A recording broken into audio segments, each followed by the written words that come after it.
Hello friends, నువ్వు లేక నేను సీరియల్ ఇప్పటి వరకు ప్రేక్షకుల మనసునైతే ఆకట్టుకున్నది. మరి ఈ రోజు ఎపిసోడ్లో ఏం జరగబోతుందో చూసేద్దాం. విక్రమ్ మరియు కృష్ణల మధ్య అయితే గొడవ జరుగుతుంది.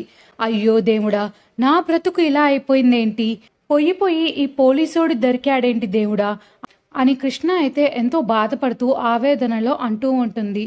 కృష్ణ ఆవేదన చూసి విక్రమ్ కోపంగా బయటికి వస్తాడు. ఏంటి రంగులు, ఏంటి సోకులు అని నిలదీస్తాడు. దానికి కృష్ణ ఏమాత్రం తగ్గకుండా, నువ్వు కావాలనే నన్ను ఈ అగ్రిమెంట్ పెళ్లిలోకి దింపావు, ఇదంతా నీ ప్లాన్ అని నిందలైతే వేస్తూ ఉంటుంది. అంతేకాకుండా నువ్వు ఒక్క స్వార్థపరుడివి, నీకు ప్రేమ అంటే ఏంటో అసలు తెలియదు అని విక్రమ్ని ఒక బండలాయిలాగా తిడుతుంది. కృష్ణ మాటలకి విక్రమ్ మనసు అయితే చాలా గాయపడుతుంది. కృష్ణ అన్న మాటలకి విక్రమ్ ఒక్కసారిగా సైలెంట్ అయిపోతాడు. తన గదిలోకి వెళ్లి ఫోన్లో ఒక అమ్మాయి ఫోటోని చూస్తూ చాలా ఎమోషనల్ అవుతాడు. నిజంగానే నాకు ప్రేమ అంటే ఏంటో తెలియదా, నేను బండరాయనా అని తన్ని తానే ప్రశ్నించుకుంటాడు. ఆ ఫోటోలో ఉన్న అమ్మాయి పేరు చిట్టి. విక్రమ్ గతాన్ని వెంటాడుతున్న ఆ చిట్టి ఎవరు?